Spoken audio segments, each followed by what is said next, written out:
রাশিয়ার উফা শহরে একটা ভয়াবহ হামলা ভারতীয় শিক্ষার্থীদের নিরাপত্তাকে একেবারে প্রশ্নের মুখে ফেলে দিয়েছে। চলুন আজ আমরা এই ঘটনার গভীরে যাই আর এর পেছনের কারণগুলো খুঁজে বের করার চেষ্টা করি। তবে তার আগে একটা জরুরি প্রশ্ন, আখির কেন হাজার হাজার ভারতীয় শিক্ষার্থী পড়াশোনার জন্য রাশিয়াকে বেছে নেয়? এর পেছনে নিশ্চয়ই কোনো বড় কারণ আছে। চলুন সেটাই আগে দেখে নেওয়া যাক।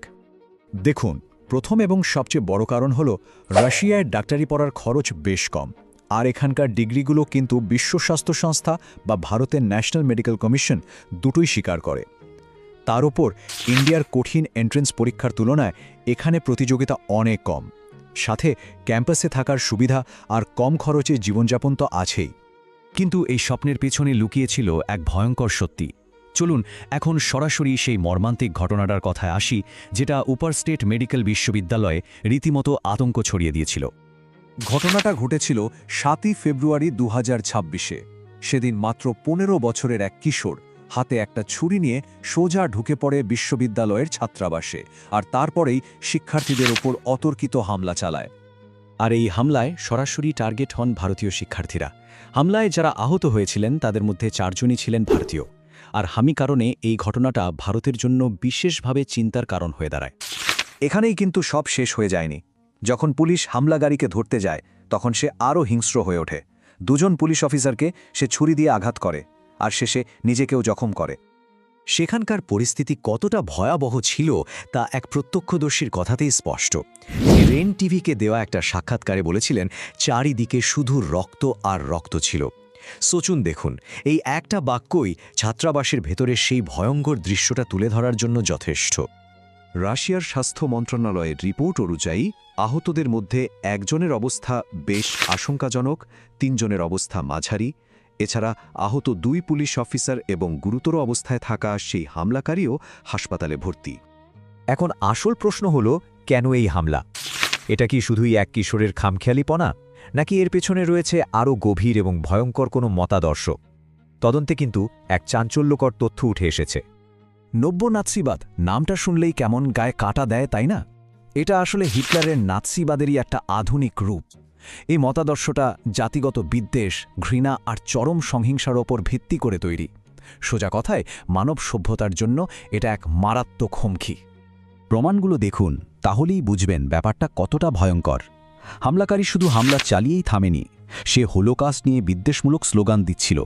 আর তার চেয়েও ভয়ঙ্কর ব্যাপার হলো, সে একজন আহত ছাত্রের রক্ত দিয়ে দেয়ালের নাৎসিদের প্রতীক স্বস্তিকা চিহ্ন এঁকেছিল। তদন্তে জানা গেছে সে এনএসডব্লিউপি নামে একটা নিষিদ্ধ নব্য নাৎসি দলের সদস্য ছিল। সুতরাং আসল কথাটা হলো, এটা কোনো বিচ্ছিন্ন ঘটনা নয়।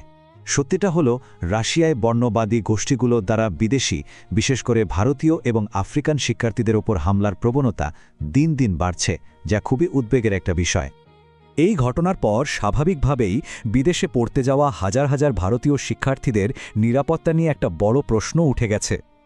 চলুন দেখি এই ঘটনার পর কি প্রতিক্রিয়া এসেছে, আর ছাত্রছাত্রীরাই বা কতটা আতঙ্কে আছে। ঘটনার খবর পেয়ে মস্কোতে ভারতীয় দূতাবাস সক্রিয় হয়ে ওঠে। তারা ঘটনাটিকে দুর্ভাগ্যজনক বলে জানায় এবং আহতদের সাহায্যের জন্য কাজান কনসুলেট থেকে সঙ্গে সঙ্গে একটা দল উফায় পাঠিয়ে দেয়। All India medical students association অর্থাৎ AIMSA প্রধানমন্ত্রী নরেন্দ্র মোদীকে একটা চিঠি লিখে তাদের গভীর উদ্বেগ প্রকাশ করেছে। তারা চিঠিতে বলেছে যে এই ধরনের ঘটনা বিদেশে পড়তে যাওয়া হাজার হাজার ভারতীয় শিক্ষার্থীর মনে ভয় আর নিরাপত্তাহীনতা তৈরি করছে। এমসা কিন্তু শুধু উদ্বেগ প্রকাশ করেই থেমে থাকেনি, তারা কয়েকটি সুস্পষ্ট দাবিও জানিয়েছে।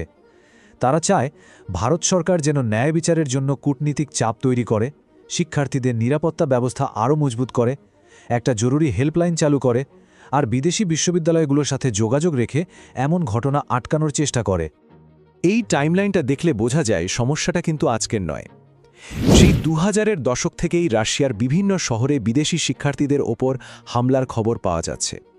মাত্র কয়েক মাস আগেই ২০২৫ সালের নভেম্বরে এই উফাতে একজন ভারতীয় শিক্ষার্থীর রহস্যজনকভাবে মৃত্যু হয়েছিল।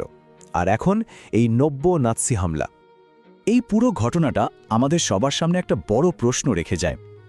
যখন সারা বিশ্বেই চরমপন্থা আর জাতিগত বিদ্বেষ বাড়ছে, তখন যারা শুধু জ্ঞান অর্জনের জন্য নিজের দেশ ছেড়ে বিদেশে যায়, তাদের নিরাপত্তা নিশ্চিত করার দায়িত্বটা ঠিক কার, আর কিভাবে তা সম্ভব? এই ধরনের আরও গভীর এবং তথ্যপূর্ণ বিশ্লেষণের জন্য ওয়ার্ল্ড স্ট্র্যাটেজিক সাবস্ক্রাইব করুন।